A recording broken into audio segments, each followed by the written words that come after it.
చంద్రబాబు నాయుడు ఆ ఇద్దరికి మాత్రం అదృష్టం కల్పించారు. 2014లో తెలుగుదేశం పార్టీతో ఉండి ఆ తర్వాత వైఎస్ఆర్ కాంగ్రెస్ పార్టీ తరపున వెళ్ళి 2019లో గెలిచి మళ్ళీ జగన్ని విభేదించినటువంటి వాడు, మంత్రివర్గంలో తనను తీసుకోకపోవడంతో విభేదించినటువంటి ఆనంకి ఇప్పుడు తాజాగా మరొకసారి మంత్రి పదవి దక్కింది. అంటే వైసీపీ నుంచి అట్లా జంప్ అయ్యి వచ్చారు అన్నటువంటి రూట్లో కాకుండా పార్టీ ఆయనకి ముందుగానే గౌరవం, ఎందుకంటే జగన్ని పవర్లో ఉండగానే వ్యతిరేకించాడు. రఘురామకృష్ణరాజు తర్వాత ఈవెన్ రఘురామకృష్ణరాజు కూడా స్పీకర్ ఇస్తారంటున్నారు.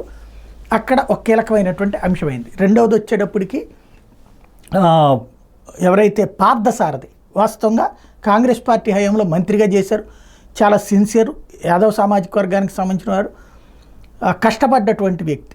తనని పెనమలూరు నుంచి తీసేసి అక్కడ వాస్తవంగా పెనమలూరు బీసీకి ఇవ్వాలి అనుకున్నప్పుడు ఆయనే కంటిన్యూ చేయొచ్చు, కానీ యాదవ్ సామాజిక వర్గం నుంచి తీసి గౌడ్ సామాజిక వర్గానికి సంబంధించినట్టు జోగి రమేష్ తెస్తే ఆయన ఓడిపోయాడు. ఈయనేమో చక్కగా నూజివీడికి పంపిస్తే అక్కడ గెలుపొందినటువంటి పరిస్థితి. ఓవరాల్గా చూస్తే ఇప్పుడు కొలుసు పార్థసారథికి ఖచ్చితంగా నువ్వు నూజివీడి నుంచి గెలిచి నేను మంత్రివర్గంలో తీసుకుంటానని హామీ ఇచ్చారు చంద్రబాబు. అది నిలబెట్టుకున్నారు. ఆ ఇద్దరికి అయాచిత అదృష్టం, మాజీ మంత్రులిద్దరూ మళ్ళీ మంత్రి పదవికి అవకాశం దక్కింది.